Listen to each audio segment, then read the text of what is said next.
Hello, hi everyone. Thanks for joining us for this very unique session at B2B Rocks. So we are pleased to welcome Kat Borlongan and Déborah Loye with us for a guest session. So Déborah, I'll let you introduce the topic and Kat. Yeah. Hi, everyone. Very happy to be here. Thank you for being with us. And thank you, Quentin, and B2B Rocks for the invite. So I'm here with Kat, who is the director of the Fench Tech, and we're going to talk a little bit about how's the ecosystem doing after those crazy months? What's going on? What are the consequences of the crisis? How can we still be this amazing innovative ecosystem? So that's basically what we're going to talk about. We're going to answer every questions you ask. So please ask anything you want to ask, and I'm gonna give the questions to Kat. You put Kat in the hot seat, so yeah. Go for it. Absolutely. She's there for that. You're there for that, Kat, right? That's your job. I wanted to begin because there were some announcements in the best newspaper in town, called Les Echos, this morning. Oh.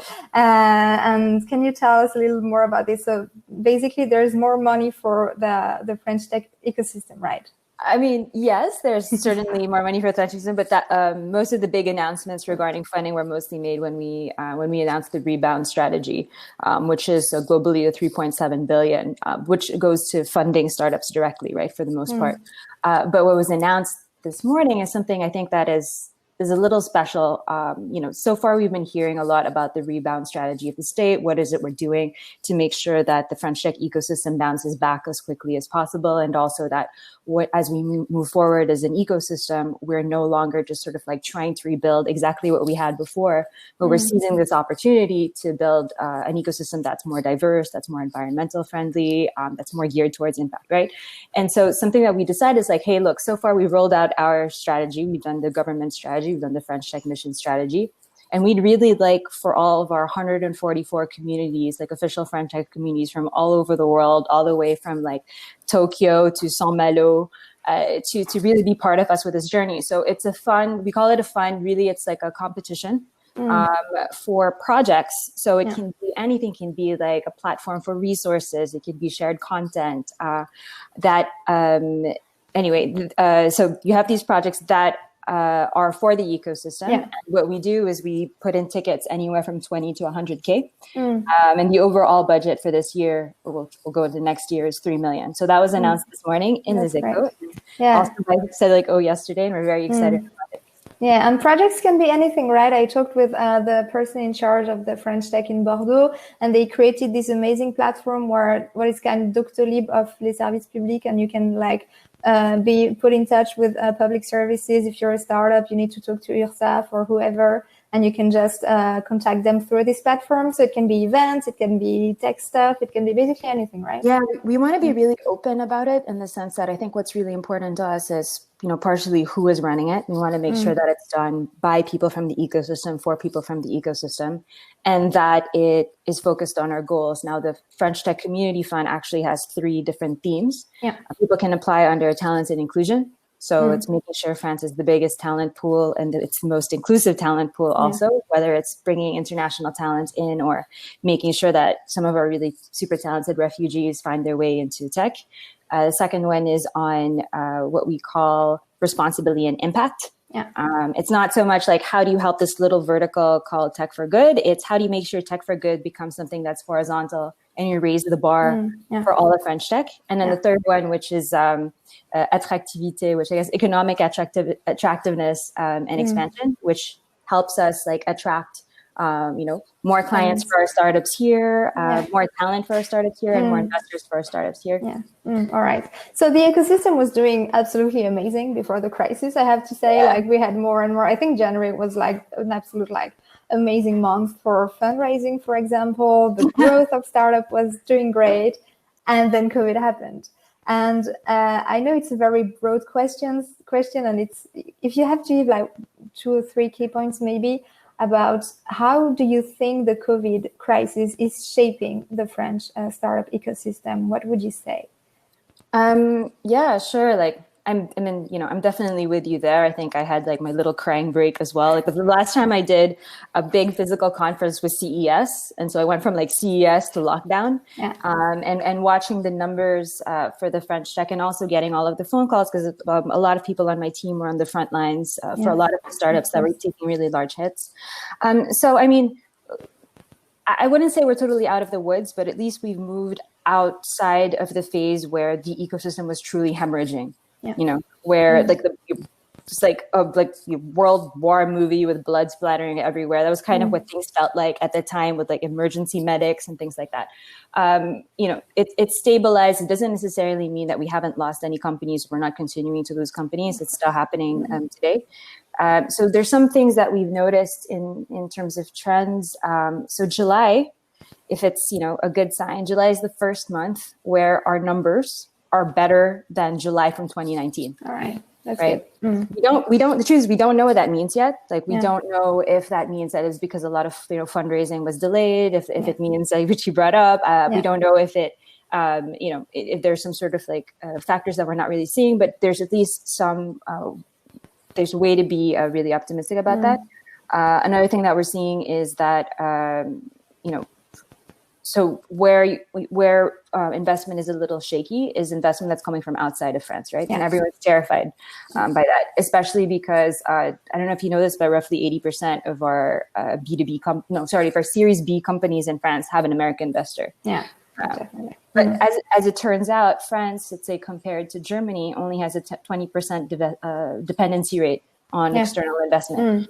So it makes it like say, I mean, you know, like international investment is always an amazing thing in the sense that it really opens. It's not just about the money; it's about opening the doors. Absolutely. But you know, there's part of that that's being stabilized, especially you know, in the case of the rebound plan, which I guess we're going to translate as the rebound plan from now on. There was an additional 3.7 billion that was announced that will get injected to the ecosystem. So I mean, there's stuff like that. Although I think what's truly changed isn't just like the ecosystem in terms of what the landscape looks like, because you know, so many you know, entire swaths of startups just sort of like fell off of the landscape.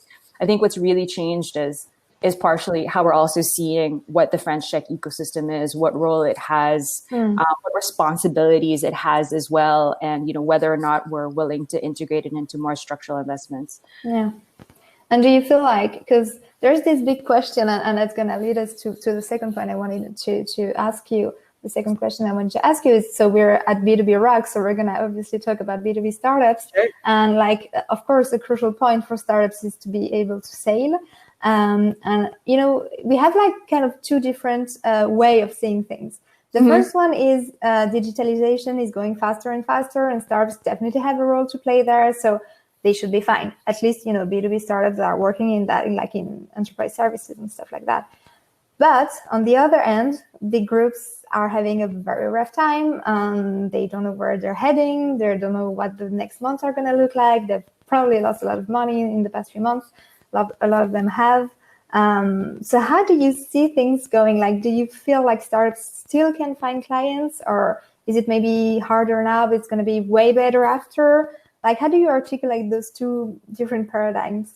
Yeah, I mean, I definitely see what you mean. And B2B SaaS in particular has been a tricky one, because I think it's the vertical where you have the most variation. You know, when you're looking at the people that are, say, in tourism or remote services, you can see more consistency in overall how that sector of the French Tech ecosystem is performing. But with B2B SaaS, it's really like, you know, it's like from green to black. So when it comes to corporates, again, I think something that's also been kind of like a shock for our team as a team that works with startups is that we've always treated startups as like a single ecosystem, and we work with them depending on stage, right? But what the crisis has done is that it has forced us to work with startups based in sectors, because the way that you support, you know, startups that are, say, in cybersecurity or startups that are, say, in mobility are not at all the same, considering the stuff that's changed. So what I'm seeing from some of the cybersecurity startups actually is that because there's a much higher risk right now with all of the remote working. Quite a lot of them are doing better. There was a moment of uncertainty in the beginning where there was like a freeze, but a lot of them are picking up pretty quickly. When it comes to the B2B that are used more in like sales and marketing, those have certainly gone down, like a lot of ad tech, as we've seen, which is a little different. So I think it had the question has to go beyond just like, okay, who's going to do well and who's not going to do well. The question is really going to be who's going to be able to pivot masterfully enough to be able to adapt to the needs of the companies at this given time. That said, like corporates is a pretty touchy topic for France, huh? Yeah. Pretty touchy topic for France because at least if you look at the sort of French Tech 120 type companies, 70% of them are B2B. Yeah. And when we conducted a study not too long ago, only 0.01% of the SBF 120s overall sort of like procurement budgets would go to startups. Wow. So there's a lot of pressure on creating new unicorns. There's all this money that's coming in from the state, but really the corporates are the ones that had the pretty big role to play. What advice would you give to startups that have like corporate clients that have been weakened by the crisis that are going through a tough time, and you still would like to sell to them to sell the product? What advice would you give them? I mean, I'm sure that like this is something that they hear a lot from their VCs, but some startups decide to sort of back off because it's the crisis period and they're kind of a little bit lighter. You need to really, really nurture your relationships during the crisis and don't let that go. There are also some really interesting opportunities. We had this like really wonderful discussion with Stefan Dietrich, who is with French Tech Boston, but who's also like a very well-known investor, a well-known founder.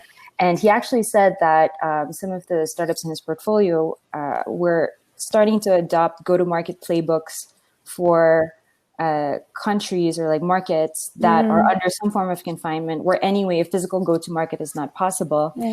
But because remote work and this these kind of conferences has become so normal that physical presence is no longer needed. So some startups have actually been pretty aggressive with international expansion during the crisis.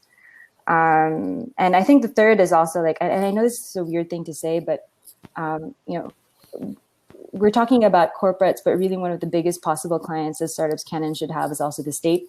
You're talking about every single That's school. a big question. It's a big and I know a question. lot of entrepreneurs are waiting for the state to give them more access to their project. So here's like the weird thing, right? So the state has put in place some really great changes. Like, I'm the director of the French Tech, but I'm also part of French administration. And as such, I have a budget, whatever, right?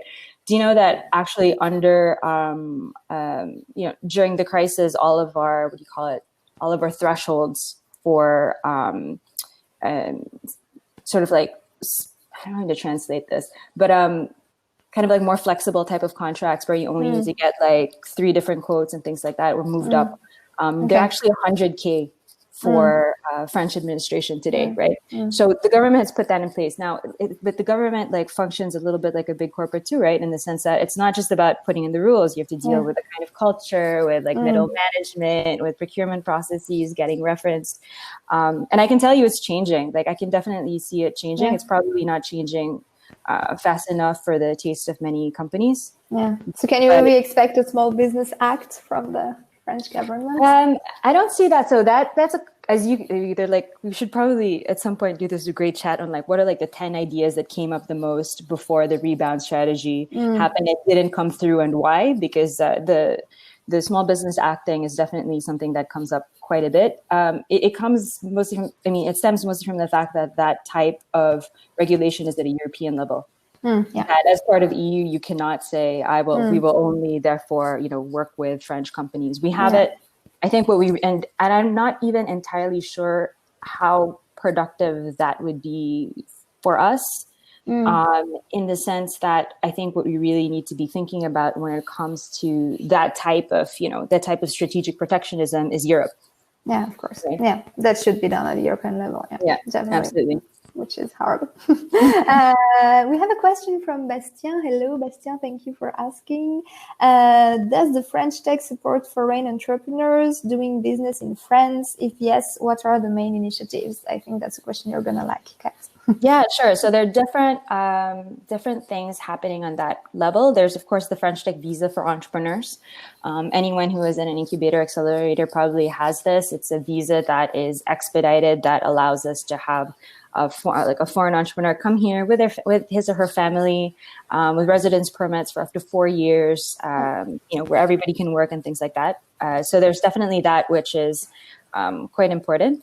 Who should you contact if you want to get any embassy, consulate Right. that is not in a place where there's total lockdown, because of course you do have some travel, like some visa bans in some places.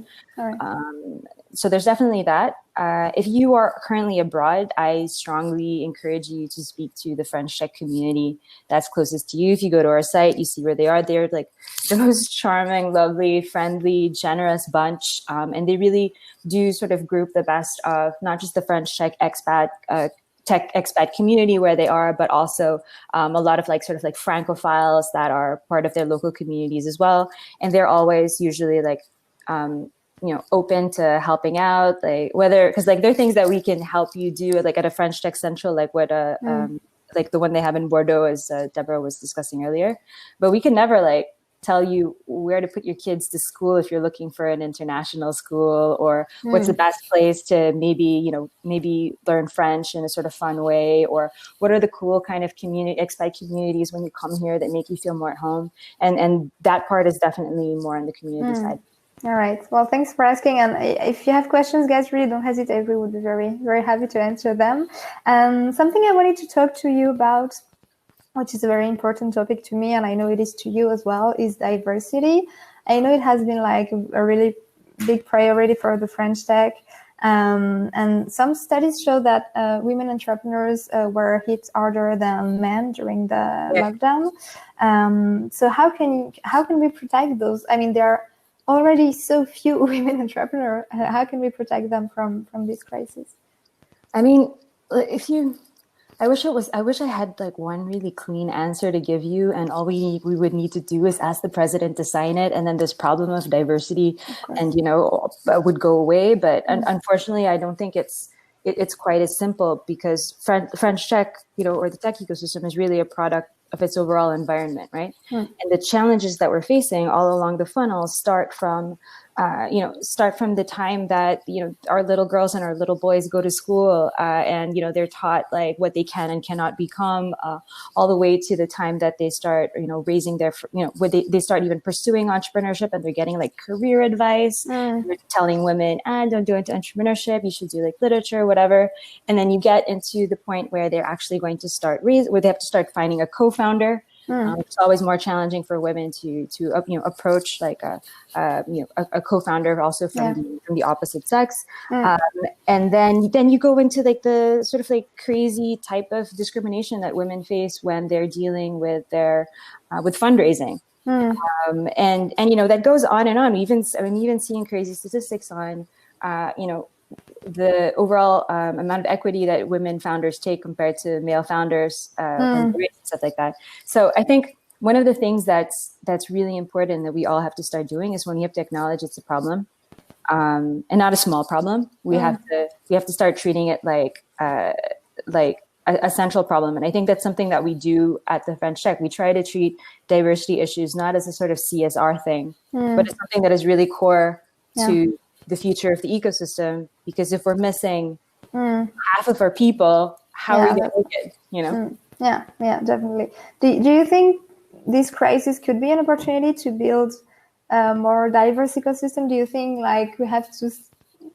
Of course, we're not going to start over, but do you think it could be a turning point? Can we be optimistic or no? I mean, I can tell you that I certainly hope so, and myself and my team, and so we're doing everything that we can for it to be that way.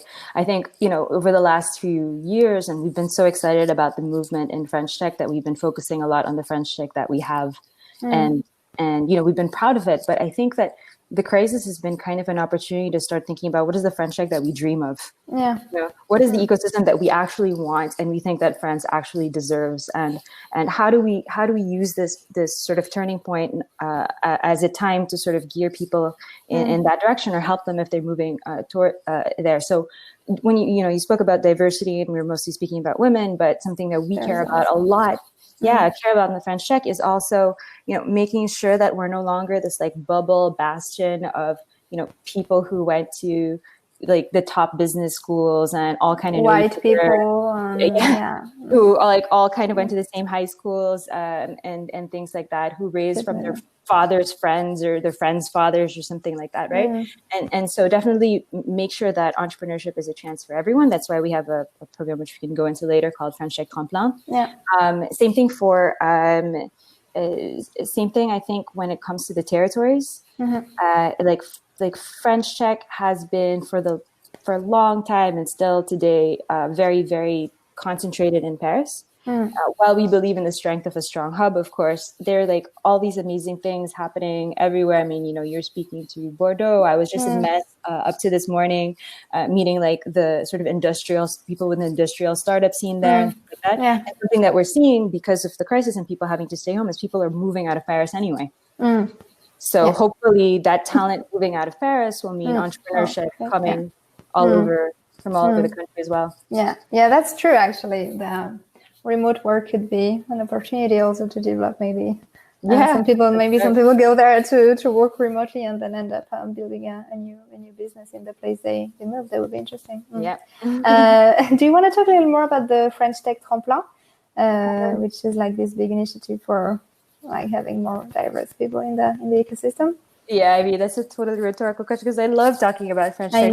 I mean, I love this program so much. And, sometimes it makes me a little sad that when everyone sees the French Tech, they get obsessed by the French Tech 120 and the next 40. When really, French Tech is like, even let's say like that is like the sort of like, like arsenal of the French Tech. I think French Tech Tremplin is more of like its heart, right? So French Tech Tremplin is a program which quite simply recognizes that talent can and should come from anywhere, regardless of people's backgrounds and regardless of the structural barriers that they face, right?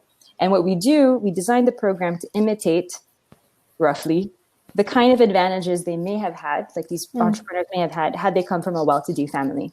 So it's split up into two phases. You have the first phase, which we call prépa, so prep, like prep school. Where we take talent who aren't necessarily entrepreneurs yet as individuals, and we nurture them as such with skills, with mentorship, with 17,000 euros in love money, so to speak. And then when they graduate, we hope that they pass on to the second phase, which will be launching actually on Tuesday, which is called the incubation phase of French Tech Tremplin. Once they go into that, they will be welcomed by like over 150 incubators, accelerators from all across France. They get angel funding. I do this all the time because like I like feeling like we're an angel. It's angel funding, but really it's like it's really like state subsidies, which sounds less cooler, but that's what they are. But so it's like angel funding in the sense that we're kind of like one of their first investors. So it's like 30,000 for them and their team for the year. And then of course there's the whole cohort that we'll try to bring together with different events, probably mostly online for a little while.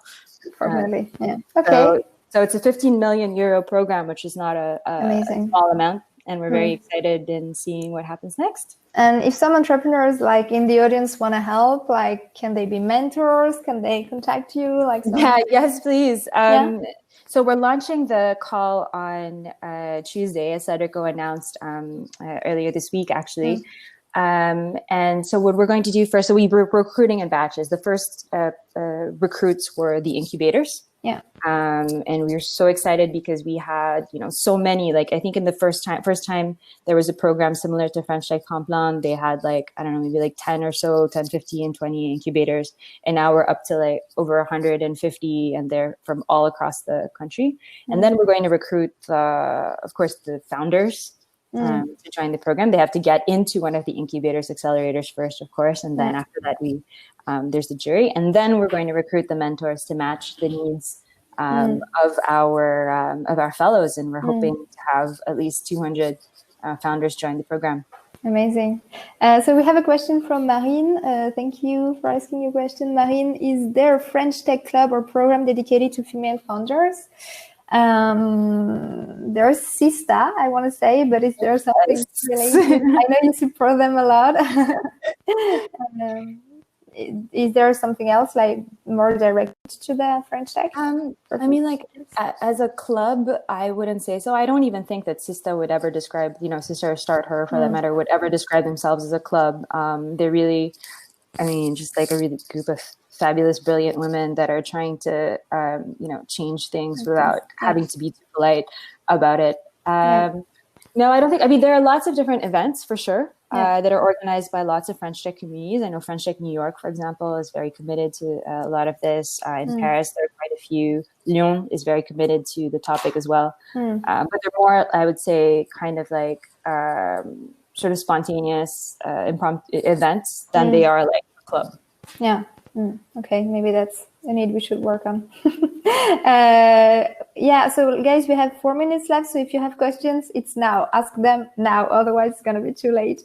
15 Tech. Yeah, that's very interesting. Absolutely. Thank you, Germain. The last question I wanted to ask you, Kat, is what is the French model? I know you're trying to, you're thinking a lot about that, and you're trying to build the French model. What would it look like? Well, how could our ecosystem be different from the other ones? Yeah, sure.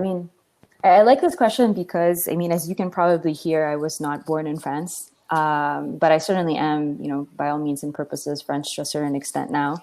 So it's like defining a model that I'm both a part of, but that I can see from the outside. And how I feel about it is, we have the French model that I don't even know if French people will be able to describe. It's a model where, for sure, the state is very present, right? The French Tech mission has no direct, my team has no direct equivalent in any European country. I think the only country in the world where we have a similar equivalent is Israel. In terms of like how we're actively and 100% dedicated to the ecosystem. In terms of funding,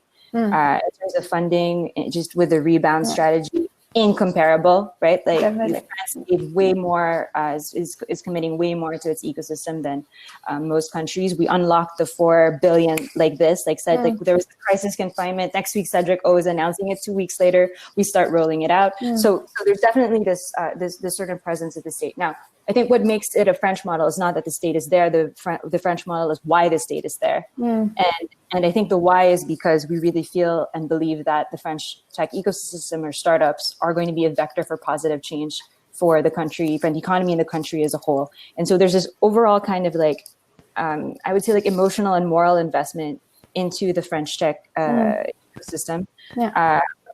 Which is also translated on how the ecosystem itself perceives itself. I feel that there is a much higher level of general sort of like responsibility that you have very naturally in a lot of the founders before it became cool, right? Like you have that sort of certain sense of like public accountability that you have with our founders here. You have this strong awareness of environmental issues, diversity. We're getting there, but you have this like overall responsibility for impact. Accountability somehow, And I think it's this kind of pact, that France makes, not the government, but the country makes with its ecosystem, and the ecosystem makes with its country, that really makes the French model what it is. And what you said before, like know how.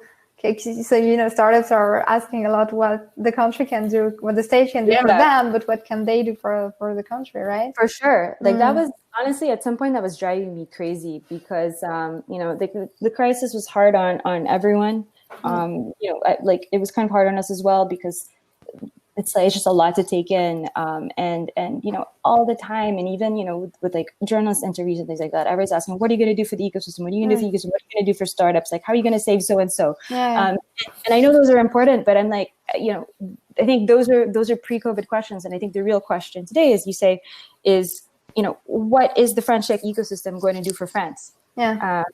Because France needs it, right? Like it's not like a world apart. How are they going to help the country transform You know, and we're talking to a lot of B2B companies here. How are you going to help the country transform digitally like that, like overnight? Pretty much. How are you going to make sure that this transformation doesn't mean that we're messing up our sovereignty and that we're letting in a whole swath of like external actors, and that's just going to bite us in the ass after, you know? So definitely. I think those are good questions to finish this chat and let the audience think about it tonight. Well, I think we've gotten to the end. So if there is no question, I think we answered every question. Thank you so much, Kat, for being there with me. It was amazing talking to you. Yeah, this is great. Thank you. And thank you to B2B Rocks for inviting us. Bye-bye. Great. Bye. Yeah, thanks a lot, Kat. Thank you. Thanks, Déborah. It was Thanks, Quentin. So thanks a lot. Thank you. Bye-bye. Bye. So we're going to take a 1-minute break and we will be back with Bertrand Dufour with Pierre Lapré to talk about how to best sell B2B software to procurement departments. So stay connected. We will be back in a minute. Thanks.